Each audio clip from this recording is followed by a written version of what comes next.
Revolution Radio proudly presents live from Phoenix, Arizona, the Truth Denied Talk Radio with host Roxy Lopez. Join us here for topics you won't hear about on mainstream news, such as chemtrails, GMOs, nutrition, and conspiracy facts regarding your personal sovereignty. Humanity is 7 billion strong. We are the majority. And now, live from the Valley of the Sun, your host, Roxy Lopez. And thanks for tuning in, everybody. It's Tuesday, the 16th of April, and I'm getting a strong echo. I don't know what's going on here. But anyway, we are live on the air from Phoenix, Arizona. And we'll bring on to the show in a moment our guest, Mr. Brad Olson. You've heard about him all week long. And, of course, we've been advertising him on the front page of The Truth Denied. I want to wish everyone that was connected, to the Boston Marathon runners and that horrific bombs that were set off and all the people that were injured and now deceased. I am just sending love and blessings to all of you. You know, we had out of the state of Arizona about 250 runners in that marathon, and I did get a chance to hear testimony, whatever you want to call it, of those who were there, fresh out of the marathon, heading toward airports and such. And it's just a very interesting unfoldment. I did cover it. I covered Obama's press to the nation, which was very short. And yesterday, so that everybody can follow through, I was also on the Boston police Twitter as they were tweeting out what they were going to do next, etc. And I'm very well aware of all the aspects and the conspiracies and the anger that the public, the public is outraged by this. And of course, it's not too hard to connect the dots to see perhaps what's going to come out of this. Again, it's real important, people, that you don't buy into the fear that's propagated every day of our lives in this country and all over the world. It's just not helpful. Fear can be a motivator in some cases, but over the long haul, it will kill you, So that's just my personal reminder. I also want to remind you that The Truth Denied is a volunteer organization, and we are currently in need of donations. We want to thank those of you who have been donating this week. And, no donation is too small. And, of course, no donation is too large. That's how we look at it. And these donations that have been coming in, this says a lot about you, the listeners and the readers. So we much appreciate it. Some of what we do at The Truth Tonight, as a reminder, is we expand public awareness as well as connect our readers, guests, and listeners with one another, forming a global information chain, if you will, of those who want to be part of changes for the better in our world. And so join us. I want to thank those of you who've been emailing asking what you can do to volunteer. You don't have money, but you'd like to volunteer your services. Wonderful. We can put you to work. No problem. And so I'm very grateful for that. And if any of you do want to donate, just go to thetruthnight.com. There's donation buttons. Just click them. And like I said, any money in any form is good for us and helps us. We have domain renewals and host site renewals. We want to expand. We want to continue to expand. And you make that very possible for us. We're having trouble with Google and YouTube.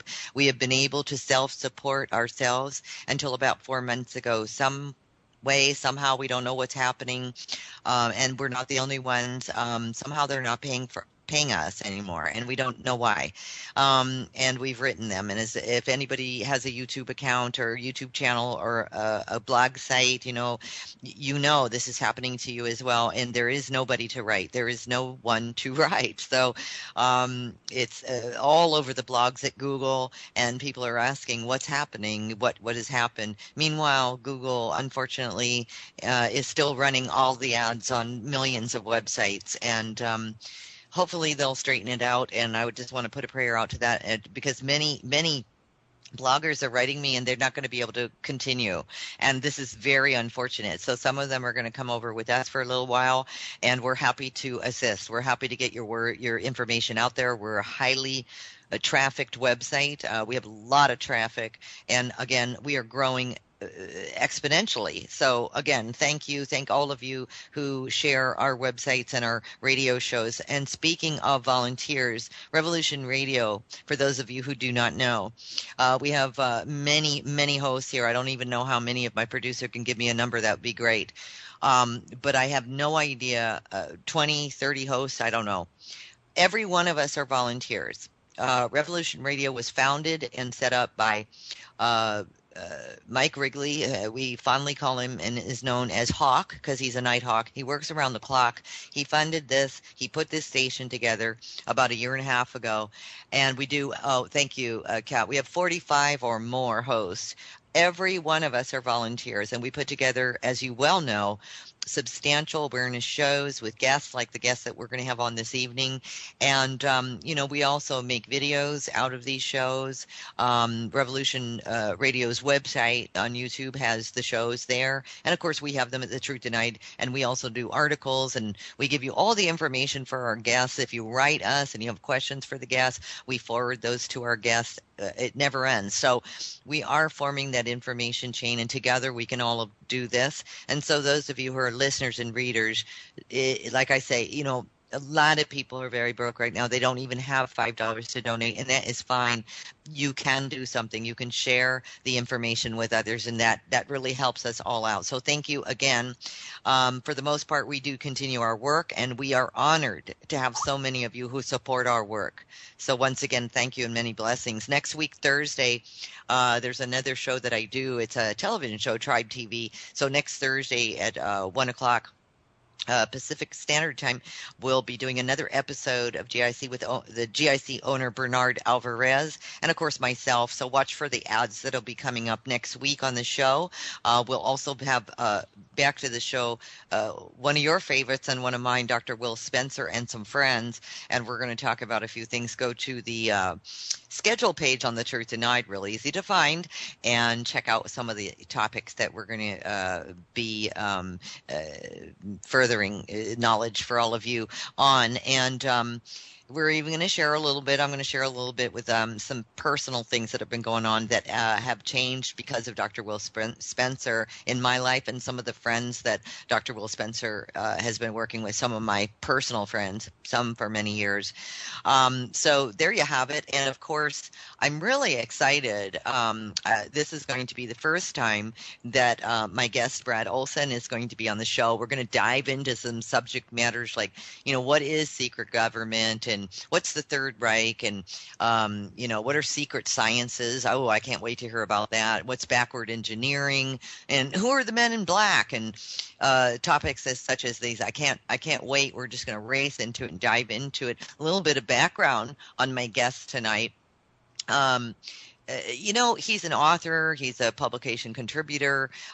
He gained the distinction of an award-winning travel writer title in February of 2010 when his travel guide, Sacred Places in North America, 108 Destinations, won the Bay Area Travel Writers Top Gold Prize Award. Congratulations, first place winner for the 2010 Best Travel Book for the Planet Earth category. So this is absolutely fabulous. His syndicated Sacred Destinations travel column for the Examiner.com is available both as a national column and a local profile for San Francisco, the city where he currently resides.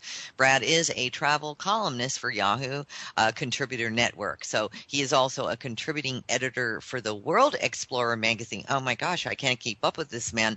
And he has written several rough guides, titles, including World Party Guide. He has a passion for publishing, obviously, and very good at it. Has been a published artist since he was 14 years old. Get that. Talk about somebody who goes after their dream and follows their heart. Starting in 1979 as a political cartoonist for his high school newspaper, he continued his craft 5 years later at Illinois State University's college newspaper. His comic strip was renowned for its witty and satire and biting criticisms, and a decade later he founded Consortium of Collective Consciousness Publishing in San Francisco, Francisco, the city where his office is still located. The company has produced 12 books, titles including In Search of Adventure, a wild travel anthology featuring 80 different authors. Wow. And Key to Solomon's Key is the Lost Key of Masonry by Lon Milo Ducetti, was released in the second edition in 2010. Brad's first book, World Stompers, a Gold Travel Manifesto, now in its fifth edition. You want to be Brad, I'm telling you. In its fifth edition was lauded by film director Oliver Stone, and I'm sure you're all familiar with that name, as a subversive masterpiece of travel writing. And Publishers Weekly labeled it a quirky chain pleaser. His travel website relating to the book, www.stompers.com, was Microsoft Network's site of the week and continues to rank as a top 5% Lycos site. The latest book released by CCC Publishing was The Tribes of Burning Man, I should say, by Stephen T. Jones, which won third place in the 2011 Sharp Wit Award for Best Nonfiction Book of the Year. And I could go on and on, but I'm going to bring Brad on here because I'm sure he's just more exciting than I am at this moment. I could go on and on about his background, but let's dive into all these subjects matter and get a little piece of Brad tonight. If you have questions, please be sure to put them in the chat room or join the event page on Facebook. You already have some questions there, and I'm sure you'll be coming from chat. If you want to call in, we'll take questions at the top of the second hour. You can call in. Write the number down, 347-688-2902. Without any further ado, welcome to the show, Brad Olson. How are you? Hey, Roxy. Thanks for having me on. You're very welcome. You sound like a really fun guy. You're obviously been around the world. How we obviously know a little bit about how you got involved in this, but travel guides, interesting. What is the passion with you with that? What are you turning people on to? Well, as you said in the setup piece, my first book, World Stompers, a Global Travel Manifesto, was written and produced in the mid-1990s, right when I came back from a 3-year trip around the world. Totally self-financed. I was an English teacher in Japan and then set off on my own with a backpack solo. Saw the world at a young age, and it was like getting another college degree, in some ways even more valuable to what I've been doing with my life, of course, because I got into travel writing and so many other things. And I should just point out before I forget, in my bio that I sent you, I haven't even I didn't update with you, but Future Esoteric, which we're going to talk about tonight, has won its first award. It won the Pinnacle Award for the best travel book in the New Age category. Best nonfiction book, I should say. So that's kind of cool. Well, and of course, that's the name of the show for tonight, and I was going to get into that with Future Esoteric. Yes, that's very cool.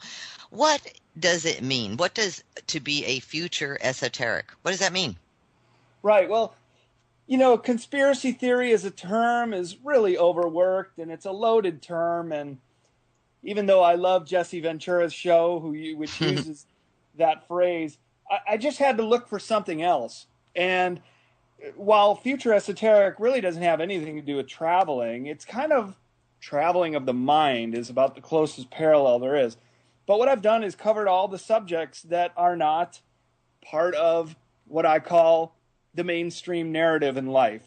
So everything that we're taught that we know, from Columbus coming here over 500 years ago to the man on the moon and never been in contact with ETs, well, there's an entire alternative narrative on top of that. And these subjects are nothing short of being very esoteric subjects. And that's why the word loans itself so well. And not only is it this book, but I've got Modern Esoteric Beyond Our Beliefs, which is actually the first in the series, coming out in 9 months. So I got a lot of work ahead of me right now. Yeah, it sounds like it. Busy guy. And I look forward to your work. I think it's absolutely fabulous, and I love that you covered some of the topics, and I understand what you mean when you say, just the word conspiracy alone brings up a lot of frustration for people, they hear the right, they hear the word and they're like, absolutely. oh God, another one of those Yeah. conspiracies. I don't think people even really understand what a conspiracy is, when it really boils down to it. But I do. Where can people get the book? Why don't we just let them know that right ahead of the show? We did drop some links into the chat room. So which one of those links can they get your book, Future Well, Esoteric, directly you at? can get it off of cccpublishing.com, which is our publishing house's website. It's also on Amazon, Barnes & Noble carry it.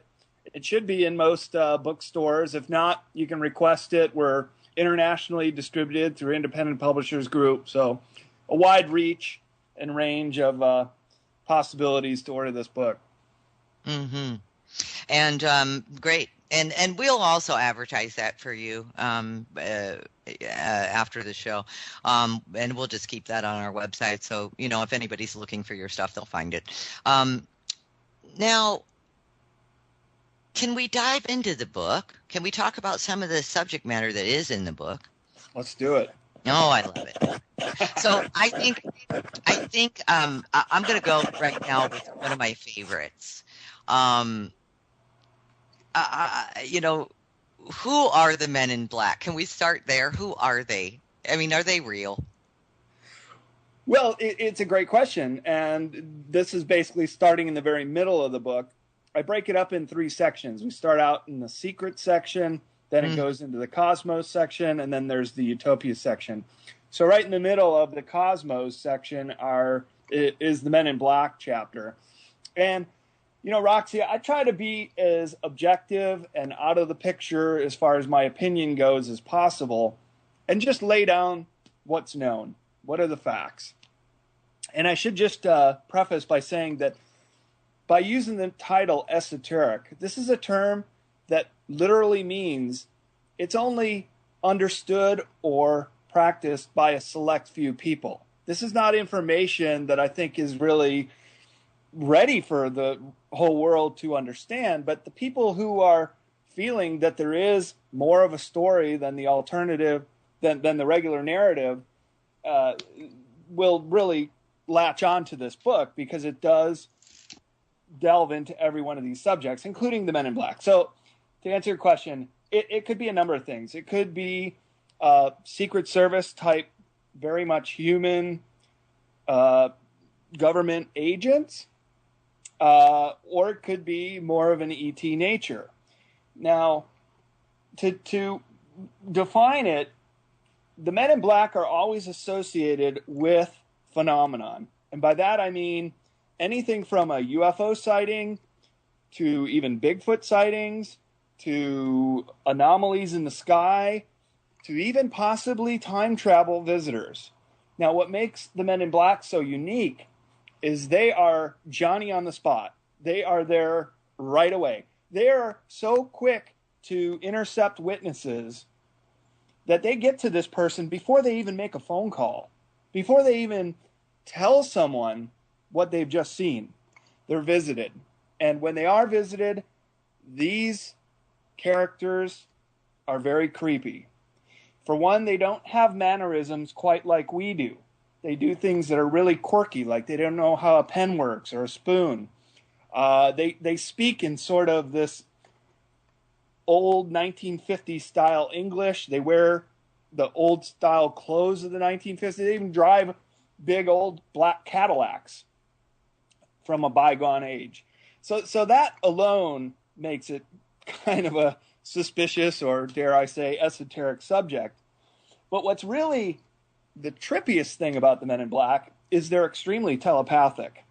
And they will put pictures in these people's heads. They will not threaten them physically, but they will threaten them telepathically in such a way that the person who has just had this paranormal experience feels compelled to not want to talk about it.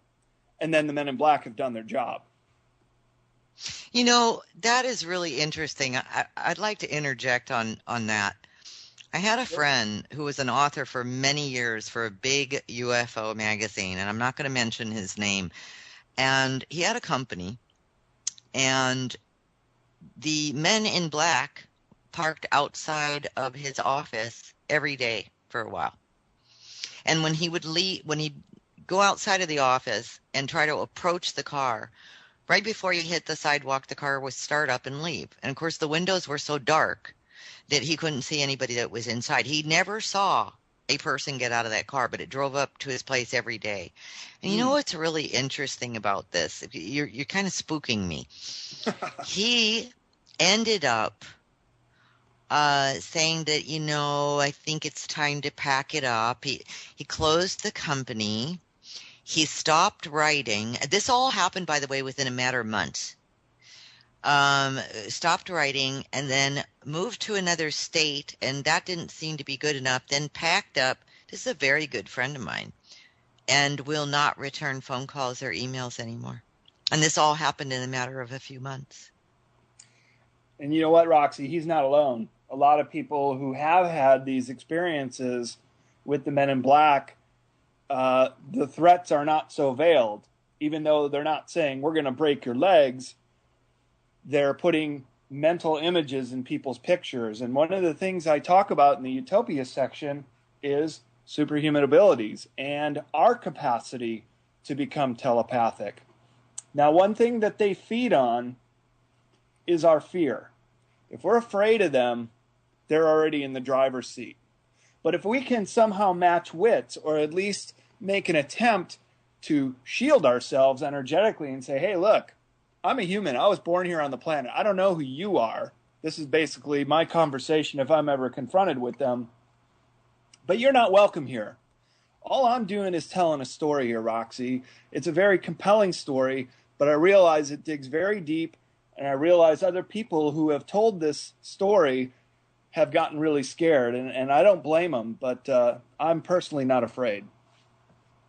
That's good. Yeah, and that is interesting because, like I say, he worked in an area of UFOs, which you mentioned, the associations with the Men in Black, and he was a prolific writer and a prolific experiencer as well. His work was very credible, and like I said, he's just disappeared off the face of.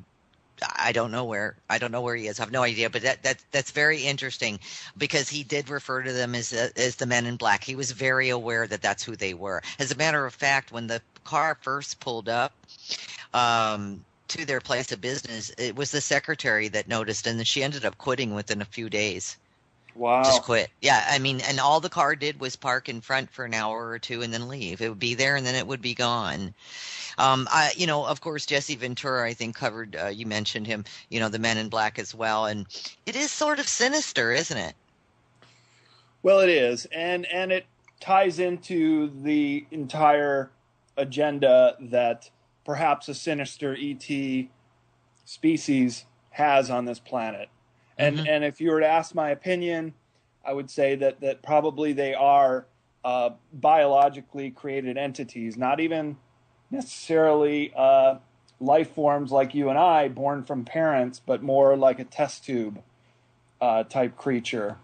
And they're here to do the dirty work. They're probably hybrids, and we can talk about that along with the underground bases. Dulce, New Mexico.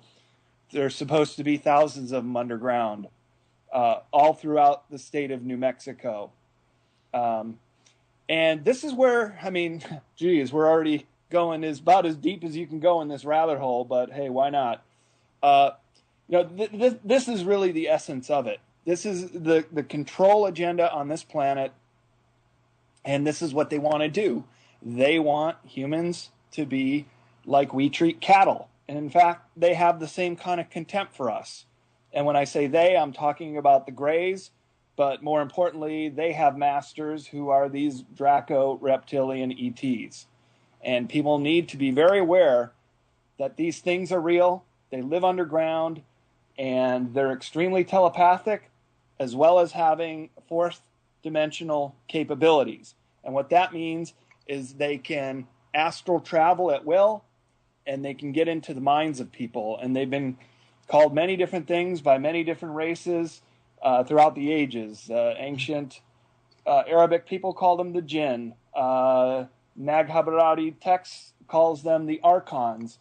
And they're basically just out of the perception. Now, there's two kinds of archons. One are these amoeba-like creatures that just float around. We can't even see them because, let's face it, our hearing is very limited. Bats, for example, they communicate in a frequency higher than ours that we can't even hear what they're saying. You know, like a dog whistle. You can't hear it, but a dog can. Same with our vision. We have a very narrow range of what we can see. But I just learned this recently. If you were to take an infrared camera, you can start photographing these archons. And these Draco reptilians can also be photographed. And I've seen pictures of them in none other place than Washington, D.C. And they look just like the big winged Draco type creatures coming down and settling in somewhere and doing their dirty work. Right in the middle of a nail-biting story from Brad Olson. If you're just joining us, you know, the archons, you were mentioning the archons. It's interesting because you're the third guest this month that has brought up the archons. Oh, yeah. Well, it's an important subject, and I'm glad other guests are talking about it. Mm-hmm. And I never heard of them until this month, honestly. So, and this isn't, you know, people that are doing UFOs. I mean, they bring the archons up no matter what they're talking about. Are the archons at this point, do you think, in your opinion, first of all, have you ever had any experience with one of them, Brad? Well, I don't really know because I'm a very positive and very happy person. I've never been depressed a day in my life. And one thing I know is that they can't really get through to people like me because, as I said earlier, they feed off of our fear and our anxiety and our anger, and I just don't do that. So they would have a hard time with me, but who's to say? I mean, I've taken a lot of photos, and I've seen the orbs in those pictures. Maybe that's an element of the archons, the amoeba-like ones. The other archon that's frequently spoken of are lizard-like, are reptilian-like. So people need to be aware of this. And you know, I was thinking the other day we should get infrared cameras on all of our elected officials and also to detect if they have implants. Because look at how crazy things are. We thought Obama was going to do all these great things and change the world, and what does he do? He just goes right along with the Bush agenda. So, you know, maybe he's implanted, maybe these things, I'm sure they are hovering all around him. Because here's something that your listeners need to realize. All of our systems in this planet, everything is a great big hierarchy. And what I mean by that is there's a very strict chain of command, for example, in the military and in government and in corporations, and everywhere you look, you've got a top dog somewhere or a board of directors. So if you wanted to, say, implement your world control agenda, you only need to get inside the heads of about 300 people on this planet. The Pope, for example. Who knows what that last Pope was going through? He's a weird one. But my point is, if there were these archons getting into people's heads, they would probably be more attracted to those people that wield great power. Oh, sure. So those who control the masses. So of course they'd want to control those who control the masses. Makes sense. Now let's back up a little bit because you are talking about this strict chain of command and so forth. Let's talk about secret government for a moment. Sure. In your opinion, what is the secret government, and what are their primary motives? What are they up to? Who are they? Yeah, this is not a question that I could really answer in in a few minutes, but I'll do my best. Basically, yes. Part of the alternative narrative is we have these control groups. And the way I cover it in future Esoteric pretty much pertains to the UFO secrecy issue. And it was explained to me long ago that you cannot really understand UFOs or ETs unless you interject the human element. And what I mean by that is there are these individuals who are part of this secret government, who are really calling the shots and who are controlling things, and maybe at a very malicious level too, I might add. And this has to end. We need to end this embargo on truth. And I've had lunch with Dr. Stephen Greer, and I've met Steve Bassett, and I completely applaud their efforts to once again hold hearings down in Washington, D.C. to try to wrest control out of the secret government. But the thing is, they won't do it. They have no motive to do it. Plus, they painted themselves into a corner.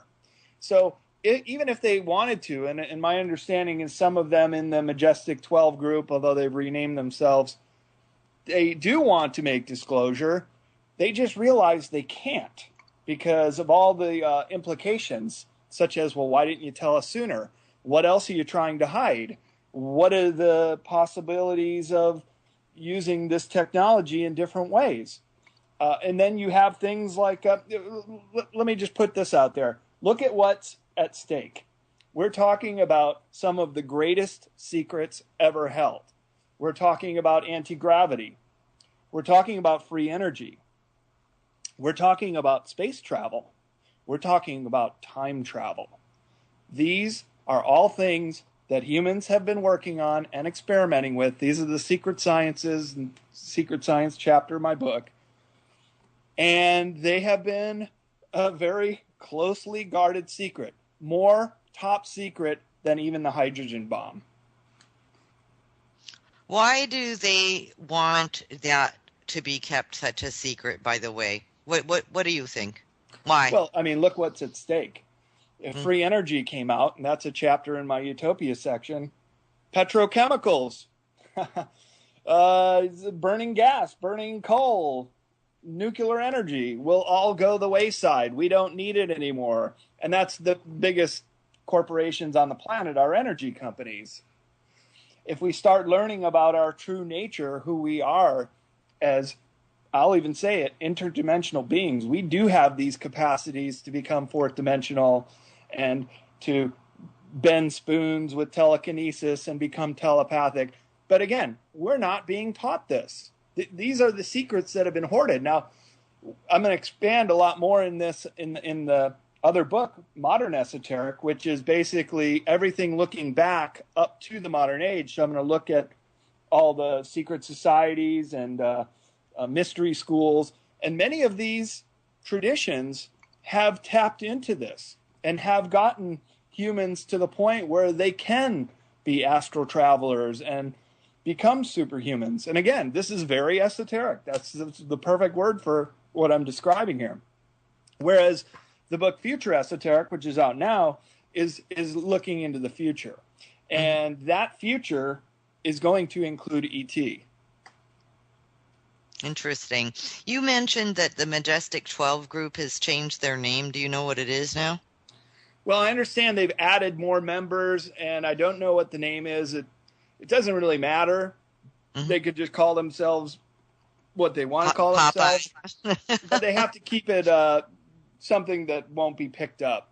But apparently there haven't been any data dumps on what the Majestic group has been up to since about the 70s. They've clamped down on the leaks that expose them. And the original 12, we know who they are by name. Yeah, I'm fascinated by that group. That's why I asked you. Now, with the secret government and the motives and the clamp down on, interdimensional travel, et cetera, there are whistleblowers coming forward, though. Don't you agree? Who are starting to tell. Okay. For instance, I have Andrew Bushago coming on the show next month, and he is a chrononaut. And their whole team working with NASA, several of them have become whistleblowers, have just gone completely mainstream and have let it out, the cat out of the bag, so to speak. But what's happening is most people don't believe it. Well, most people didn't believe the Earth was round 500 years ago either, and look where that went. I love that. I love the fact that we have to remind ourselves that there was a time where they thought the Earth was flat. Not too long ago either. No, that's not really that long ago. So interesting, yeah, interesting. Or that the Earth goes around the sun, or vice versa, and all the rest of it. So, no, I love it. I love it. The expansion for us. Now, do you think that humans? Do you think that, for the most part, these archons, these even the amoebas or the lizard-like reptilians, and so, are they integrated with society, or are they hidden? Or are these other species, if you will, ETs, whatever you want to call them, are they integrated with society? Could I be standing next to a hybrid and not know it? Well, let me make a real clear distinction about ET, and this is from Carrie Cassidy and the Project Camelot crew say this quite a bit on their interviews when they discuss it, that we could really classify two kinds of ET. There are one that are service to self, and these are the Greys, these are the Dracos, these are the Archons. They have their own agenda, and they're here to treat us like we treat cattle. You know, they have a lot of contempt for us, and we're just part of their agenda. But there are other ETs who are in service to others, and those are the ones that prefer to stay a lot more hidden, and perhaps they have a lot more to lose if their cover's blown.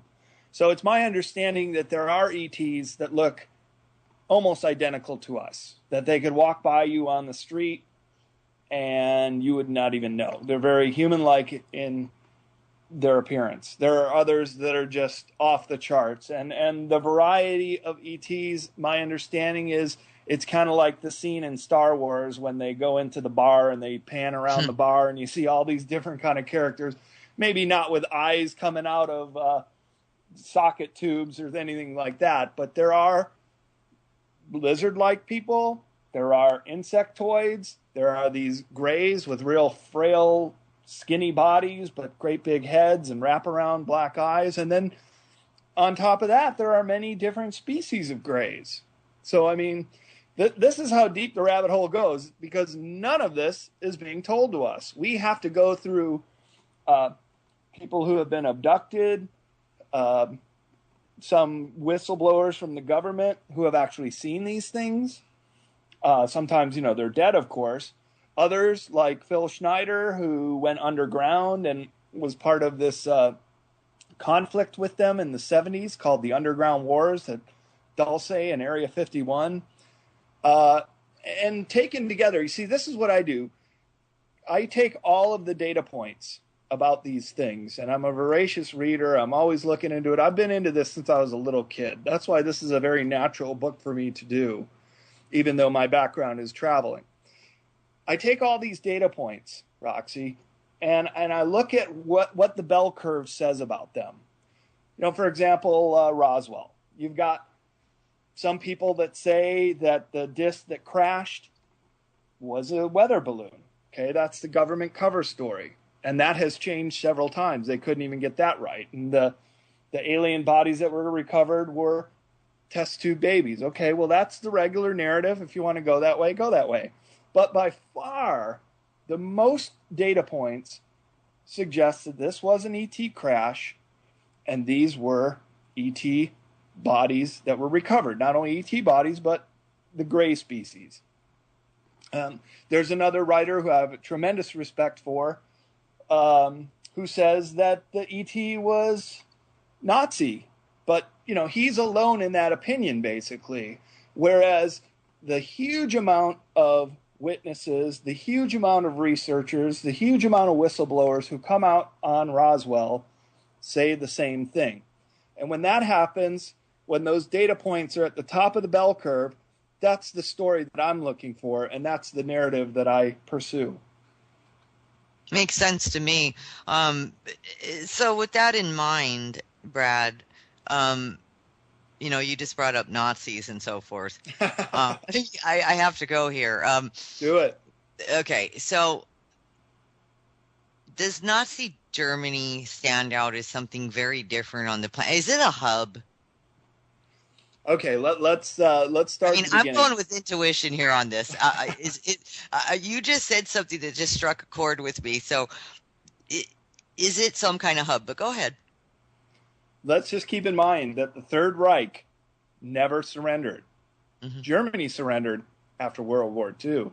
Italy surrendered, but the Third Reich didn't. And some of the most highly guarded secrets of the Third Reich were never recovered.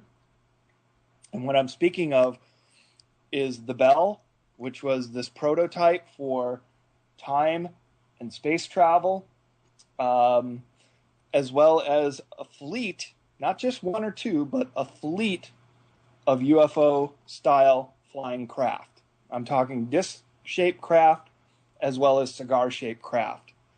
This was where Nazi Germany was at in the 1940s. Mm-hmm. Can you imagine where this technology has gone in 70 years? Mm-hmm. And where it has gone is underground. And I mean that literally as well. Mm-hmm. We know that Area 51 from whistleblowers like Bob Lazar speak of Papoose Lake and the S4 complex that has roll-up doors that resemble the side of the mountains, and the craft come in on these giant conveyor belts and go down many, many levels. But where this goes with the Nazis is at the end of the war, and I found this now on several different excerpts, is that Hitler knew he was losing the war. And he went to his most trusted aide, Martin Bormann, who was the money man of the Third Reich. And this is a direct Hitler quote. He said, "Bormann, take your treasure and bury it and start the Fourth Reich." Now, what is the Fourth Reich? Well, we know that about 100 U-boats of Nazi Germany just went totally missing. They went missing, and they've never been recovered. An impenetrable fortress for our Fuhrer. And did I lose you guys? I think our producer lost us. Oh. And so we're back on the air, I guess. I don't know where we're at. I'm so sorry. You were right at a really crucial point. Yeah. And you were talking, and this is about 4 minutes ago. Okay, well, I was discussing what happened to the Can I come to the party too? Sure. Why Well, not? you were talking about the Fourth Reich, and you were talking about you know where I left off with you, but hopefully the audience was hearing everything. I don't know, but you left off with me about the ships that disappeared. Right. Well, we've lost what happened to the Hanabu fleet of crafts. We don't know what happened to the Bell, which was this prototype used for anti-gravity experiments, free energy experiments, as well as space and time travel experiments. None of these were recovered.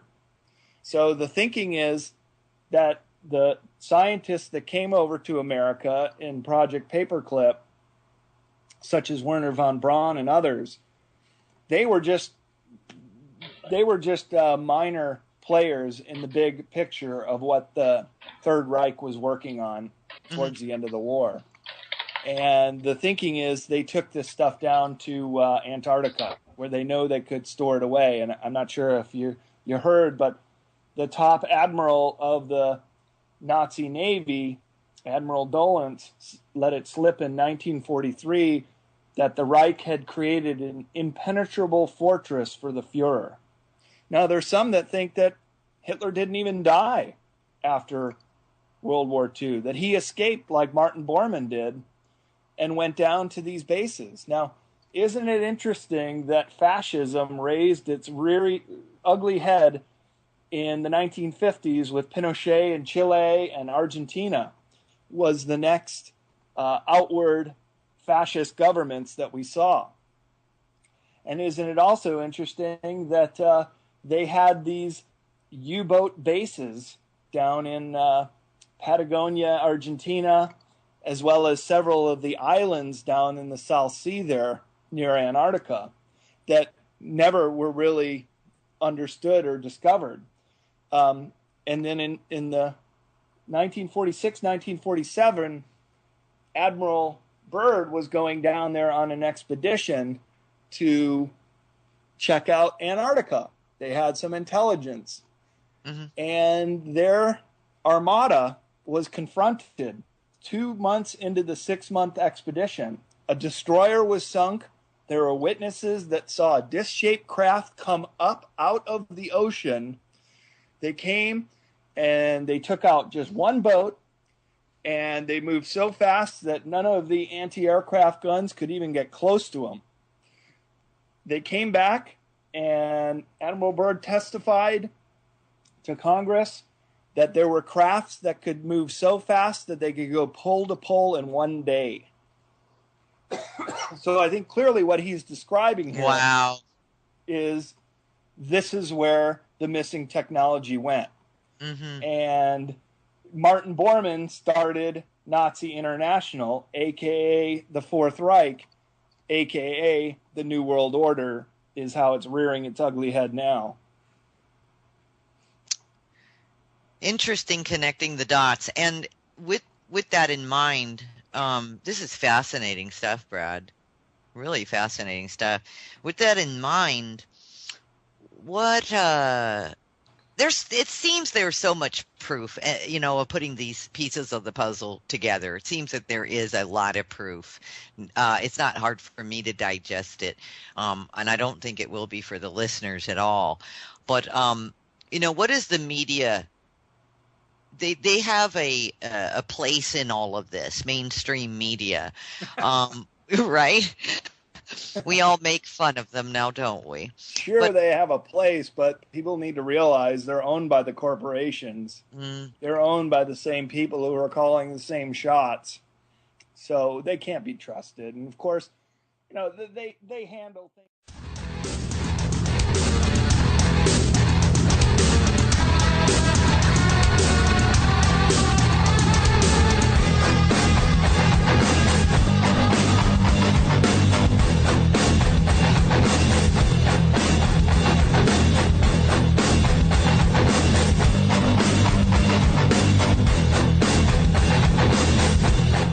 Revolution Radio proudly presents live from Phoenix, Arizona, the Truth Denied Talk Radio with host Roxy Lopez. Join us here for topics you won't hear about on mainstream news, such as chemtrails, GMOs, nutrition, and conspiracy facts regarding your personal sovereignty. Humanity is 7 billion strong. We are the majority. And now, live from the Valley of the Sun, your host, Roxy Lopez.